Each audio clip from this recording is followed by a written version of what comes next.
it is understandable to be sensitive to and guilty about the history of colonialism and the reality of racism, and to be so committed to tolerance as your master virtue that you're tempted to tolerate intolerance.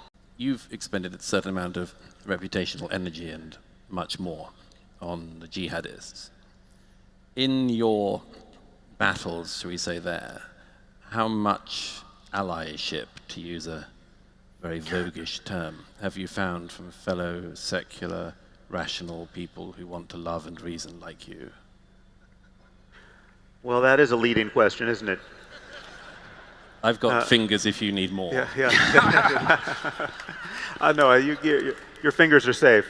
No, unfortunately, but this is a problem of, I wouldn't ascribe this to, well, the allies you can easily find among deeply religious Christians, say, are there for the wrong reasons. Right. I mean, so I can find, I can go into. Are there wrong reasons for that? Well, no, they're wrong reasons. They're there for the wrong. Well, they see the problem clearly for the wrong reasons. So, for instance, I meet secular scientist types, anthropologists, say, who are so far from knowing what it's like to believe in revelation that they don't believe anyone else does. Oh. Right. So when you tell them that members of ISIS really believe that if you die in the right circumstances, you get 72 virgins, and you're in, surrounded by rivers of milk and honey and all the rest.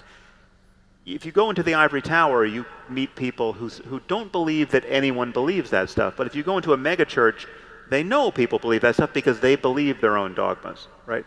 That's what it's like to be effortlessly right for not especially good reasons. The fact that you believe a book was written by God, and therefore it's trivially easy for you to understand that someone else believes that, but they just have the wrong book.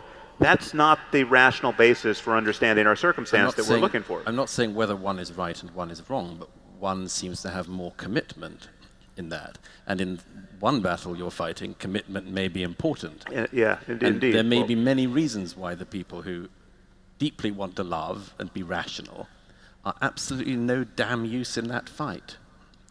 Because they want to preserve their happiness a bit longer, preserve their comfort a bit longer, cannot understand people who genuinely come from a fundamentalist standpoint. Yeah.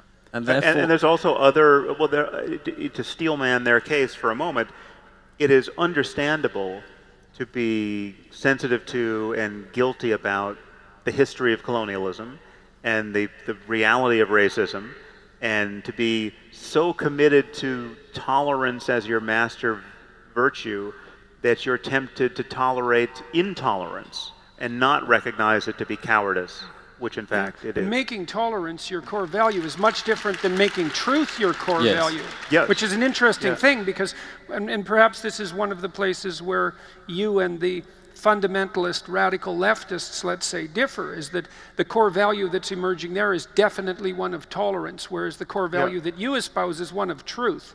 And truth and tolerance are not the same thing. Yes, and so it might also, nor is the pursuit of truth and the belief that as a result truth can be found, that it's not a single thing on its own, you just pursue it as a hobby. It's just something you do, but that you believe that at the end of it there is a truth to be found. But Douglas, what do you fear is the case here? If there were more people like me in the West, right? Well, maybe I'm the outlier here. I'm somehow infected by this overweening commitment to truth and rationality and science, and yet I'm still motivated to worry about jihad. But you're worried that there are many people like me who are oblivious to the problem. Why are you worried about it when so many other people who are hypothetically, this is the question you asked, why are you so worried about when there's so many people who are hypothetically like you that don't seem to be worried about it? I mean, maybe you're wrong and you shouldn't be worried about it, although Douglas is obviously worried about it too. One answer is a possibility, it's my worry at any rate, that we may be living in an era when we are discovering that the Enlightenment and the Enlightenment's values never went very wide and didn't go terribly deep. And this is a very painful realization to make, But not only do we go all around the world and discover that, we find that at home. The roots turn out not to have gone very deep in even this society. And that's a problem. It is a problem, but hence my commitment to making them deeper. And to reiterate the point, I'd be very happy if it was entirely Sam Harris's all the way down. Yeah, that's right. Yeah, yeah. Okay? I'd have no problem with that. It's just that underneath Sam Harris, it's hell. Well, I'm also curious. You know me too well. I'm curious about something that you said. Yeah, that has to be very carefully edited on YouTube. In the metaphysic that you outlined, rationality in the service of love, like this is an interesting, like I'm not sure you get away with that because, like, is it rationality or is it love?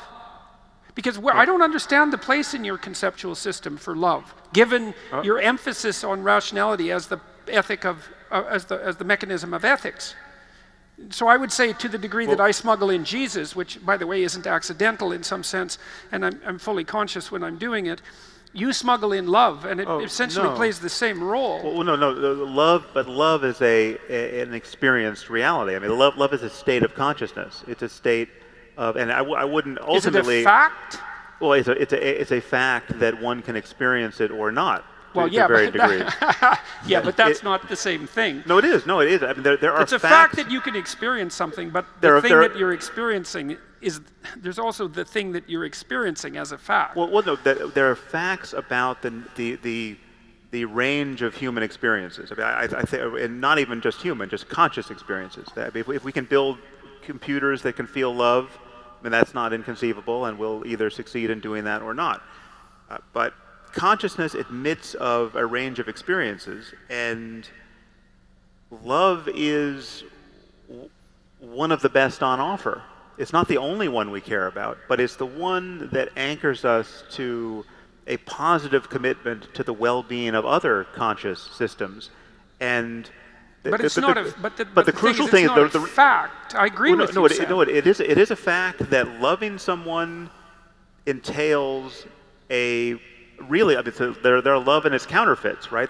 People can confuse, romantic, attachment or lust with love, right? So, I mean, and the Buddhists are especially good at differentiating these various states of consciousness, and it's this true pleasure, mental pleasure in the company of another that is colored by a commitment to their well-being, a wanting them to be happy, a wanting to have their hopes realized, a non-zero-sum commitment or sense of your entanglement with them.